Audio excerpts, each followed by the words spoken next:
Hey, this is Jonny Hawkins from Nothing More. You're listening to Peach's Pit Party here on K-Bear 101. All righty. All righty. Well, yeah, thanks for doing this. Really appreciate it. I know the last time I tried scheduling this, I believe it was Autumn or Jackie said, like, oh, he's not feeling well after Shiprocked. So I'm glad to see you're hopefully doing Oh, better. that's right. Yeah, sorry about that. I got real sick for like a week. I can only imagine what it's like on a cruise ship. I've never been on one, and I've only ever heard like people getting sick afterwards. And I'm not a germaphobe in any way, but I just know people every single time, every person that I know gets sick. Yeah, very Yeah. common story. And you're destroying your immune system the entire week with just tons of alcohol. So that doesn't Is there help a either. is there yeah, is there a lot of movement on the cruise ship? Like, is there a lot of like waves that cause it to sway, or is it just is it might be a stupid question because I know it's such a big ship that Yeah. might not No, feel it. you definitely feel it, but it's not I'd say the majority of the time it's really subtle. Like if you're walking, you can kind of tell at moments you're like, oh, it just kind of moved. When you're sleeping, it kind of rocks you to sleep. It's only if there's like a storm or they hit some, rocky weather, then you can really feel it. But most of the time, it's very subtle. Is it weird at night just to see the ocean and it's all black and there's no lights anywhere? It's just creepy and quiet. Yeah, it's pretty wild. Yeah, Wow. yeah. And you stare at it and you're like, if I fell in here, this would not be good. Right. You're like, Fell this is off what the you start you watch Titanic and you're like, no, I don't want this. I don't want to deal with that. No. Yeah, I just watched a video on a guy the other day who fell off a cruise ship and he was swimming in shark infested waters for 20 hours and he survived. They found him, but How do you fall 20 off a cruise hours. ship? Like it must be like He completely was wasted. hammered. Yeah, that's what I was thinking. Yeah, I'm like there's pretty no way sure. any normal person could just fall off. Yeah, it's pretty hard to fall off. Like you have to be really doing something. Yeah, it's like the people who go to the very edge of the Grand Canyon and they somehow Yeah. fall down. You're like, what are you doing? But yeah, I was Yeah. just Yeah. I was just in Nampa 2 days ago, and I saw the very first Disturbed Sickness 25th anniversary show with 3 Days Grace and Seven Dust. And usually, I hate when listeners are like, "I wish we had this opener instead of this one." But to be honest, I do wish we had you guys instead of. I'm a huge fan of Seven Dust, and I'm a huge fan of 3 Days Grace. But it was Yeah. awesome to see you guys there because I've been trying to see you guys live for quite some time now. Luckily, you'll be back in Boise at the Knitting Factory on May 6th. So I'll have to go see you guys then. Yeah. But Yeah, we were hoping we were going to get that other leg too, but we love the guys in Seven Dust and 3 Days Grace. They're all great, so we're happy they got it. But we were hoping for the whole thing as well. oh, dude, it was an awesome show. But I'm sure people will enjoy it for sure. On the is are you guys joining on the second leg or on the East Coast or how are you when are you guys joining that tour? um, uh, it's the second leg, but I can't remember the first date. I should know this. It all starts blurring together until I look at the calendar and I go, "Oh yeah." Right, So you can live probably like East Coast. Yeah. you can live like a normal person now, but then when you go on tour, it's like all one big night, essentially just repeating the same. Yeah. Yeah. That'd Yep. be such a weird Yep. life for sure. But of course, like every single time I mention Nothing More, every person that's seen you guys has said, "Oh, their lead singer has tons of energy." Like, how do you how do you maintain that, dude, throughout like the entirety of your career? I mean, it's I feel like it would just be like, okay, I've been doing this for how long now, and I'm still running around on stage doing all this fun stuff. Yeah, I mean, I think it's I definitely probably reserve my energy more today than I did like when we first started touring when I was like young 20s. I kind of had that wild pup energy then. So now I definitely pick my punches more and I'm more intentional about where I release my energy and where I hold it back. But I've always kind of had like this accountability thing with like even just not wearing a shirt, that came from when I was a drummer. I was a drummer in the band originally, and I just would not wear a shirt because I get sweaty every show and I just felt better. But even something like that, like, would kind of force me to be accountable to like staying in shape and staying really like disciplined for and getting ready for the tours to manage my energy. Just because I kind of put myself out there to do that. And so now, like when the tour is getting ready, I like mentally get prepared like the 2 weeks before where I'm just like getting my cardio back and like, getting my body all loosened up and ready to do it. So it's kind of, I look at it almost like as a mixture of art and sport. It's kind of, I just kind of try to train for it and stay disciplined for it. And instead of putting on the uniform, you're putting on like the paint, and after Yeah. hours of a process. What when did that whole Yeah. thing start too with the body paint during your performance as well? Has it always been a thing? It was kind of a mixture of things. My mom was a painter, and so when I grew up, that was like my first love in the art space was drawing and painting. And then I got into music, and that just kind of took over my whole creative side of my life. So I always kind of had a touch of that in me. Um, and when we started performing live, you know, I was just kind of experimenting with some stuff because I always liked, like, I would get hyped up before the shows, and kind of try to channel like the spirit of like rage and the spirit of like almost like a kind of warring spirit, if you will, like from the inside to try to really get in that like mindset. I don't know how to describe it, but when I started looking into old school kind of cultures where they would, paint themselves before they'd go into war or something really challenging. There was like this mixture of mindset and what they were doing with their body. It kind of all converged. And I kind of wanted to do that, like going on stage, because it was always like my biggest fear in life was singing in front of people, like, or speaking in front of people. I had a huge stage fright. And so, like, doing this activity was scary for me. So I had to do some kind of a ritual to like really get me in the right mind state. So that's kind of what it was born out of. But there was a lot of other things. I don't know. It all kind of just happened. I know you said your mom was into art, and like your dad was also, you said, like a military guy. He got you into sports. He made you play like every season of the year for what the name. Yeah, yeah, yeah. That's right. Yeah. Dude, like, cause I grew up playing basketball and I played baseball beforehand. You can't see, I'm 6'9", so as a young, Oh wow. I've always been a huge dude. So like Giant. every single year as a kid, they're like, are you gonna play basketball? And I couldn't because they said my joints would grow out of whack at age 13, or before age 13, I should say, if I were to Huh. play any sort of contact sport. And I know you have an experience in football as well, so I mean, I could see the energy coming from that, where you're like, what position did you play in football? Well, dude, I only played pee wee football. I've never played. Everyone assumes I've played before Oh, because they see yeah. huge me, and it happens like. I was a defensive what do you call it? Defensive back, a fullback. What the name? It's been so long. Yeah, It was right. it was behind the defensive line. Okay. And that was my main position. I loved it because I just got to tackle people, and that was like so fun for me. And then, but I played, that for a small little window, and then I moved on to hockey. Like I loved hockey, and then wrestling was kind of the sport that I landed in the longest, just because it just kind of fit my tendencies, my body type. Like, it's like I was quick, but I wasn't fast, like in a race, like if I'm running, but I was really quick in small distances. So wrestling, it worked for that. And I just liked kind of the, if you lost, it's all on you. If you won, it's all on you. I had so many team sports and we'd lose for like so many reasons that had nothing to do with me. I'm like, damn it, I want to do a solo sport. It does suck when like someone in your team does something bad, and then like the coach has that stupid mantra where it's like, if you guys get punished as a team too, and you have to run as Yeah, 17. yeah. And it was the worst. I get it. And Yeah.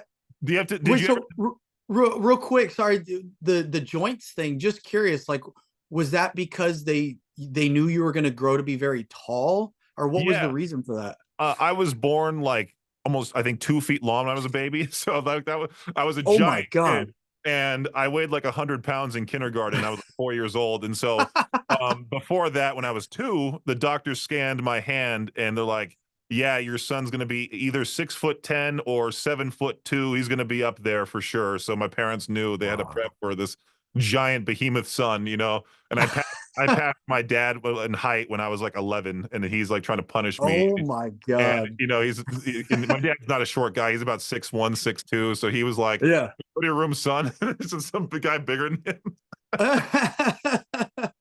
That's But yeah, wild. yeah, it's and like football too. Like it goes by weight in Pop Warner. So they I think my parents were going to sign me up in like kindergarten to play that type of football, and it goes by weight. So I would have had to been going up against fifth graders. So they're like, no, no, we're not signing up our son Oh for my God. football.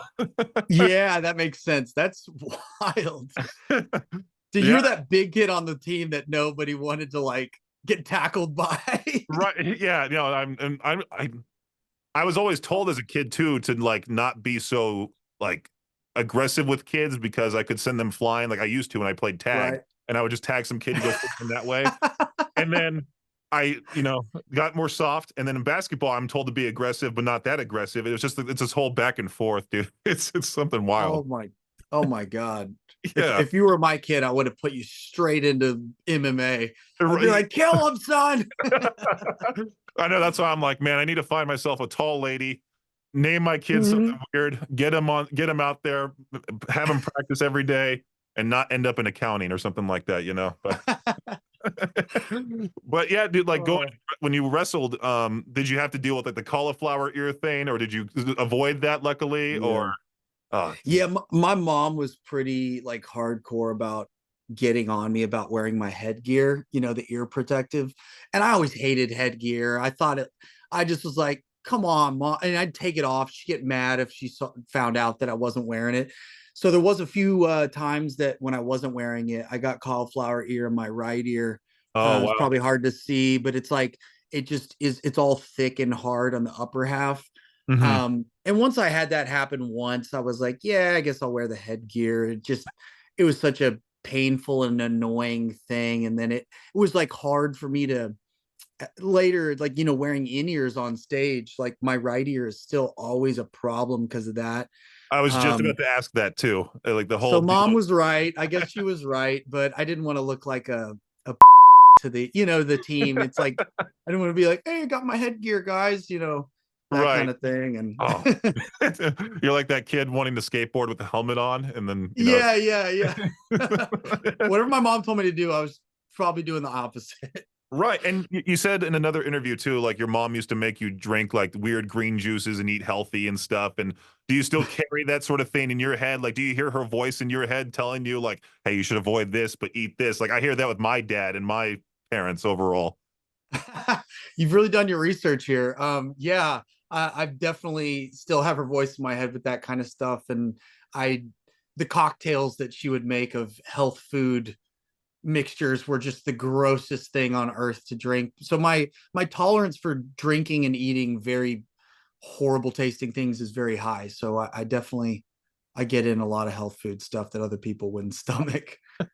There's some gross stuff out there that I mean, growing up in Southern California myself, like I had to deal with, like, you know, it's trendy to eat kale and drink ginger and turmeric and all that crap. And it's just, and Oh I yeah. visited that one expensive grocery store, Erewhon, and that place is just ridiculous. Like they have that rose water that's like $15, and it's like, dude, this is water with just rose petals infused into it. It's $15. I got to keep the bottle. What? I was like, I want to keep this as like a nice little uppity gift here in Idaho just to keep. I went to the most expensive grocery store in the US type of thing. That's hilarious. I mean, yeah, you can sell a lot of can I curse on air or no, Sure. can I Yeah, go not? for it. Yeah, just I go for can't? Okay. I was like, you can sell a lot of dumb to hippies because or just people who are real into the like I love health food. I love that there's companies that make healthy stuff, but there's people who definitely take advantage of that stuff and ignorance and just sell people shit like that. it. It's It is hilarious. funny seeing the people on TikTok, you know, trying to tell health advice, and it's like, okay, who am I going to trust, the doctor or this random 20-year-old with a ring light type of thing, you know? Type of, Yeah, yeah, yeah. Who's got like a promo code that gives them a kickback if you buy it. Yeah, exactly, exactly. But I was talking about it all at the end of last year about how your guys' album Carnal. I loved it I loved every second of it. Usually I show my friends on Discord like albums that I like to listen to in my free time, and we do this thing where we just sit there and listen to every track of an album. And my friend Chauncey, he fell in love with every single track. I showed extended family members it, and they loved it as well. So I've been trying to spread Oh, the word about awesome. your guys' album, and I played it from start to finish Thanks. on the air here, so people got to hear it, even if they didn't want Oh, to, type of thing. hell yeah, man. Well, thank you so much, man. All Yeah. that helps so much, especially playing it back to front. That's awesome. Oh, dude, like it's the one thing I love about your guys' tracks on that album is that you can play it from start to finish, and each track transitions into the next one. And when you go through that songwriting process, do you intentionally do that, or do you kind of just like, I know there's like some spoken words parts, there's like actual songs that bleed into the next one, and do you write that for that purpose? Or I'm trying to figure out a way to ask that there, but I think you understand what I'm Yeah. Yeah, honestly, the way a lot of it comes together is we'll have kind of a the lion's share of the songs finished. Close to 8 to 12 songs that are about we know pretty much which ones are going to make the cut. And then once we have that body of work, we start sequencing and kind of mapping out different versions of the album. Sometimes we'll have like 10 different sequences of how the album should flow until we land on the final one. And we'll listen through all of them over the course of weeks, in our car or while we're flying, just like any person would when they listen to the album to kind of really get the full experience. And then once when we do that, we start oftentimes we'll have a lot of pieces of music that got written out of songs just because the song didn't really need it. We had like a third verse, or we had a part of the song that went on too long, and we just needed to get to the chorus faster.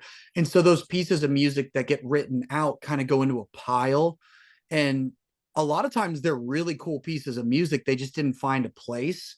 And that's kind of the pile that I source from, and I'll start putting Alan Watts stuff to it. And Ben, our drummer, ever since he joined the band, he started doing more and more of that as well after he joined the band. So he helps me with that. I was wondering whose voice that was talking, because I do love the messaging you guys put into these albums too. And I was just watching a therapist, out of all people, reacting to House on Sand, and I think she was breaking it down for the most part, and it was really cool to see. Yeah. The messaging of your guys' tracks is so deep too, because what's it called? There's a few tracks, about certain people, and I don't want to keep, I don't want to bring up the toxic past, but like, you Yeah, know, yeah, when you write a song about a specific person, like especially like an ex or something like that, have you ever gotten like a call or a text from that person to be like, hey, like, I liked that song, or were they like angry with you? Because I've always wondered that if you've written yeah. about somebody and they respond back like, what is this type of thing? Well, if an X, they're blocked, so I don't know if I've seen that or not. Um, but I have definitely well, there were some of those songs were written while I was, with the person. So it's like you I remember getting That's awesome. some weird like responses to the songs. And I'm just like, and I just remember a lot of times I'd be replying with like, well, if it wasn't true, I wouldn't have written it. Like it just is what it is. Like if you want a different song, be a different person, you know? Right. And like one though, for example, my sister, which the song Jenny was written after, that one was tricky though, because uh, I I really debated for a long while even releasing that song. Like we almost didn't even put that song out into the world. Like there was an alternate universe where that song didn't even get released.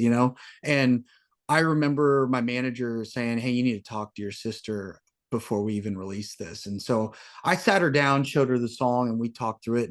And because she's very like truly, truly bipolar. There'd be times when she loved it and times when she hated it. And it just depended on what day I would be talking to her. So that's one instance where I've gotten both reactions, I guess, out of a person. Um, but yeah, it's It is interesting when you write stuff personally because it is about real people in the real world. Yeah, and you're like basically exposing your personal feelings to everyone, and it's crazy how people can relate to it. Or you show it to somebody, and you're like, "You're not going to like this," because I often think about that with my morning show host Victor. Like we'll joke about the ballads and stuff, but like secretly, we all love ballads. We all love emotional tracks. We all love like real emotion when it comes to songs, and especially with a song like Jenny. It's funny that you say like you almost never put it out there because it's one of the greatest songs, in my opinion, too, for sure, that I've heard in a long time. And it's funny hearing these people talk about like, well, I almost came close to not releasing this. I was just watching the behind the scenes with Trey Parker and Matt Stone, out of all people, and they're like, yeah, we almost didn't release the World of Warcraft South Park episode because we thought it was so bad. And then sure enough, it's one of the biggest ones, and it's so weird how that Right. happens. How Oh, you that's can't, interesting. I love yeah, that episode. That's and interesting. you can't really predict like how people are going to react to things, and it's so weird. Like you just Right. have to be like authentic within yourself almost, or yeah, 100%. So Yeah, that was a big learning lesson for me because like you said, you can't predict that. Like at the time I had no idea that song was going to be received as well and connect with so many people on such a deep level because for the same reason I was having a hard time even releasing the song. There's so many people in the world that you would never know that they had a family member that they were dealing with these things with behind the scenes because they keep it private because a lot of times it's embarrassing or sad or uncomfortable or shameful like some of the experiences people have. And so when I did release that and like you said was just authentic and blunt, in the lyrics, um people connected because no, they wanted to maybe say the same thing but didn't feel comfortable. So I think a lot of times it's cool when you do share those things. It's just it's an outlet for a lot of other people who feel the same way. it even reminds me of that song Miss Jackson from Outkast about Yeah, yeah. his ex's mom, and he like apparently like he was like really sad about like breaking up with it, or him and the daughter breaking up or whatever. And that's such a cool I story. I was thinking about that with Jenny too. I didn't know that about that song. Yeah, he like That's interesting. he went to the ex's mom and I think asked about like could I write this? Could I release this? And then said sorry, Miss Jackson. I think he changed her last name to Miss Jackson, make it catchy. But overall, I'm like that's so Okay. weird. Music can be like that almost. It's a weird thing. Yeah, yeah. I mean, because we write from such a personal place, um, I do try to exercise some ethic, if you will, or because I try not to put somebody on blast if you know what I mean. If they're just someone who made a mistake and they're just your average, decent person or something like that. But in my mind, if like my sister, for example, I mean, she didn't exercise any kind of ethics or morals when it came to putting other people on blast or like or situations regarding like selfishness towards situations in the family. So I was kind of at a point where I was kind of, to be blunt, I was just kind of like you, like this, like you don't care about anyone else, like how anyone else feels about X, Y, and Z. So like, why Yeah. would I exercise that same ethic towards you? And I kind of hold that to people in general. Like, if they're a person who treats others with, dignity or respect or whatever, like I'm not gonna put somebody like that on blast. I would change the name or, make it really vague in the lyrics if I wanted to talk about an experience. Definitely, definitely. Well, I appreciate it big time, Johnny. I had one last question here before I had to get going for the of course I forgot what it's called. Is it called the Scorpion, the contraption you bring out on stage that you kind of go on, and I forgot what it was Yeah, called. yeah. Yes, Yeah, okay. that So we our pet name is the scorpion tail, and it's actually going through a bit of an evolution right now. It's in the shop. We're kind of reimagining and reinventing the mechanics of it and even the brain of it. So we're aiming to bust that thing back out in its new form on our next headlining tour. Not this one with Disturbed coming up, but we haven't announced it yet, but it's going to be early 2025. We're going to be doing some final headlining shows for the CARNAL tour. I don't want to emphasize that too much because it's still not announced, but that's when we're trying to get the new technology and the new version back That out was in the world. that was exactly my question. I'm glad you answered about the whole like Scorpion like 2.0 or something like that, you know, because I was like, that's really cool. Because like I said, I've been meaning to see you guys live for quite some time now because listened to Carnal all the way through. I've been a fan for a good amount of time now. I think since we started playing This Is the Time, or no, Turn It Up Like, and all the songs we pretty much, you guys have put out in the last like couple of years, I've heard, and we've supported big time here on K-Bear for sure. Awesome. Well, thank you so much for all the support. I Yeah, speak for the guys as well. We really appreciate it. Helps us so absolutely. much.